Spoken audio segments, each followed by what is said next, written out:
नमस्कार दोस्तों। मकान सर्वे को लेकर इस समय एक बहुत बड़ी अपडेट सामने आ रही है और सच कहें तो इसमें कुछ लोगों के लिए बड़ा झटका भी छुपा हुआ है। पूरे देश में जो हाउस लिस्टिंग चल रही है उसमें सबसे पहले उन लोगों पर असर पड़ने वाला है जिनका मकान किसी वजह से लिस्ट में शामिल ही नहीं हो पा रहा। कई जगह ऐसा देखा जा रहा है कि सर्वे करने वाले लोग घर घर जाकर जानकारी तो ले रहे हैं, लेकिन फिर भी कुछ मकान छूट जा रहे हैं। कई बार उन्हें लगता है कि एक ही व्यक्ति के 2-3 मकान हैं, जबकि असल में वो अलग अलग घर होते हैं और इसी गलती की वजह से कई घर लिस्टिंग से बाहर रह जाते हैं। यही सबसे बड़ा खतरा बन सकता है। अब आप सोच रहे होंगे कि अगर मकान लिस्ट में नहीं आया तो नुकसान क्या होगा, तो सीधी बात समझ लीजिए। अगर आपका घर हाउस लिस्टिंग में दर्ज नहीं हुआ तो उसका यूनिक नंबर भी नहीं बनेगा। साथ ही घर के मालिक यानी मुखिया का नाम भी रिकॉर्ड में नहीं आएगा, जिससे आगे चलकर बड़ी परेशानी खड़ी हो सकती है। इस बार जो सर्वे हो रहा है उसी के आधार पर कई जगह मकान के मालिकाना हक को भी माना जाएगा। यानी आगे चलकर अगर किसी मकान को लेकर विवाद होता है कि असली मालिक कौन है, तो यही सर्वे एक मजबूत आधार बन सकता है। इतना ही नहीं, सरकार जो भी नई योजनाएं बनाएगी उनमें भी आपका नाम आने में दिक्कत हो सकती है, क्योंकि सरकार के पास आपके घर, आपकी स्थिति और आपकी सुविधाओं से जुड़ा कोई अपडेटेड डेटा ही नहीं होगा। इसका सीधा असर यह होगा कि आपको सरकारी योजनाओं का फायदा मिलने में रुकावट आ सकती है और यहां तक कि खरीद बिक्री जैसे मामलों में भी परेशानी खड़ी हो सकती है। अब बात करते हैं दूसरे ऐसे लोगों की जिनको इस सर्वे में नुकसान उठाना पड़ सकता है। बहुत सारे लोग ऐसे हैं जो झुग्गी झोपड़ी में रहते हैं या कहीं भी अस्थायी रूप से अपना ठिकाना बनाकर रह रहे हैं, लेकिन वे अपनी जानकारी देने से बच रहे हैं। सर्वे करने वाले लोगों ने खुद बताया है कि कई लोग साफ मना कर देते हैं और कहते हैं कि हम कोई जानकारी नहीं देंगे, लेकिन यहां सबसे बड़ी गलती यही हो रही है। सोचिए, अगर आप अपनी जानकारी ही नहीं देंगे तो सरकार को कैसे पता चलेगा कि आपको किस चीज की जरूरत है। अगर आप बताएंगे ही नहीं कि आपके पास घर नहीं है, पानी की सुविधा नहीं है या जरूरी चीजें नहीं हैं, तो फिर भविष्य में आपको योजनाओं का लाभ कैसे मिलेगा, जैसे कि प्रधानमंत्री आवास योजना या अन्य सुविधाएं। इन सब का फायदा उन्हीं लोगों को मिलता है जिनकी सही जानकारी सरकार के पास मौजूद होती है। इसलिए जरूरी है कि आप बिना किसी डर के अपनी पूरी जानकारी दें।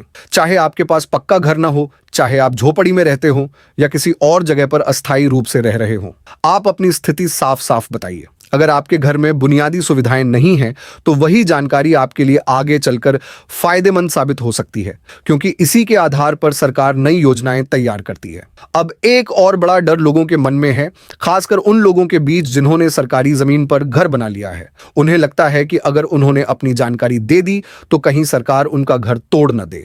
लेकिन अभी जो सर्वे चल रहा है उसका मकसद सिर्फ गिनती और रिकॉर्ड तैयार करना है, न कि तुरंत कोई कार्रवाई करना। इसलिए डरने की जरूरत नहीं है। आपका मकान चाहे जिस जमीन पर बना हो, फिर भी इस सर्वे में अपनी भागीदारी जरूर निभाइए। इससे आपका डेटा सरकार के पास पहुंचेगा और आगे चलकर आपको भी योजनाओं का लाभ मिल सकता है। कई बार सरकार ऐसे लोगों के लिए अलग से व्यवस्था भी करती है, जैसे पट्टे पर जमीन देना या आवास की सुविधा देना। इसलिए जानकारी छुपाना आपके ही नुकसान का कारण बन सकता है। अब बात करते हैं उन लोगों की जो किसी और की जमीन पर कब्जा करके मकान बना चुके हैं। ऐसे लोग अक्सर कंफ्यूजन में रहते हैं कि उन्हें अपनी जानकारी देनी चाहिए या नहीं। तो यहां एक बात बिल्कुल साफ समझ लीजिए, जब तक जमीन के कागज आपके नाम नहीं हैं, तब तक आप उस जमीन के असली मालिक नहीं माने जाएंगे, चाहे आप वहां कितने ही सालों से क्यों न रह रहे हों। लेकिन फिलहाल इस सर्वे में आपसे जमीन के कागज नहीं मांगे जा रहे हैं, इसलिए इस डर में मत रहिए कि जानकारी देने से कोई तुरंत समस्या खड़ी हो जाएगी। अभी आपको सिर्फ अपने घर और सुविधाओं से जुड़ी जानकारी देनी है। आगे चलकर सरकार जो भी नियम बनाएगी वो अलग बात है, लेकिन इस समय सही जानकारी देना ही आपके लिए समझदारी भरा कदम है। अभी के लिए आपको बिल्कुल भी डरने की जरूरत नहीं है, लेकिन एक गलती अगर आप कर देते हैं, यानी इस सर्वे में अपनी जानकारी नहीं देते या छुपाते हैं, तो उसका सीधा नुकसान आपको ही उठाना पड़ेगा। सोचिए, अगर आपका मकान हाउस लिस्टिंग में दर्ज ही नहीं होगा तो वो आपके नाम से कहीं रिकॉर्ड में आएगा ही नहीं, और अगर आपने सही समय पर जानकारी दे दी तो उसी मकान का एक यूनिक नंबर बन सकता है और आगे चलकर वही चीज आपके लिए फायदेमंद साबित हो सकती है। इसलिए यहां स्मार्ट बनने के चक्कर में नुकसान खुद का ही होगा। अब आगे बढ़ते हैं और उस डर की बात करते हैं जो आजकल बहुत सारे लोगों के मन में चल रहा है। खासकर वो लोग जिनके घर में सारी सुविधाएं हैं, एसी, कूलर, गाड़ियां, अच्छा घर और साथ में वो सरकारी योजनाओं का फायदा भी ले रहे हैं। ऐसे लोग सोच रहे हैं कि अगर हमने सब सच बता दिया तो कहीं सरकार हम पर कार्रवाई न कर दे। देखिए, अभी के समय में इस सर्वे के आधार पर तुरंत कोई एक्शन नहीं लिया जा रहा है, लेकिन एक बात आपको समझनी होगी, सरकार जब भी कोई सर्वे या लिस्टिंग कराती है तो उसका एक लंबा प्लान होता है।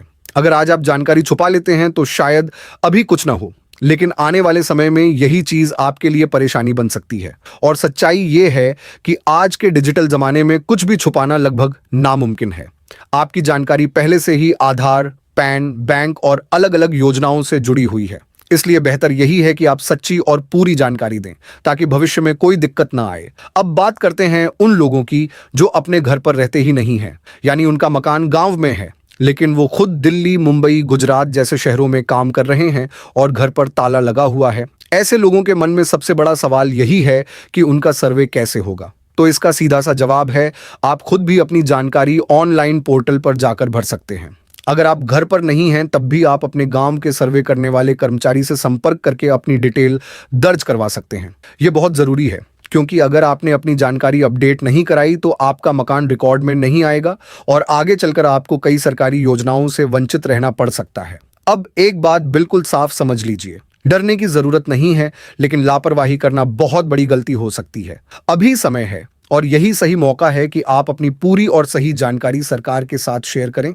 इससे आने वाले समय में जो भी योजनाएं बनेंगी उनका फायदा आपको भी मिल सकेगा। तो अगर आप चाहते हैं कि आगे चलकर कोई समस्या न आए और हर सरकारी योजना का पूरा लाभ आपको मिले, तो इस मकान सर्वे को हल्के में बिल्कुल मत लीजिए। सही जानकारी दीजिए, समय पर दीजिए और खुद को सुरक्षित रखिए। और अगर आपको ये जानकारी काम की लगी हो तो इसे दूसरों तक जरूर पहुंचाइए ताकि कोई भी इंसान सिर्फ जानकारी की कमी की वजह से नुकसान न उठाए। जुड़े रहिए क्योंकि हम आपके लिए ऐसी ही जरूरी और काम की अपडेट्स लेकर आते रहेंगे।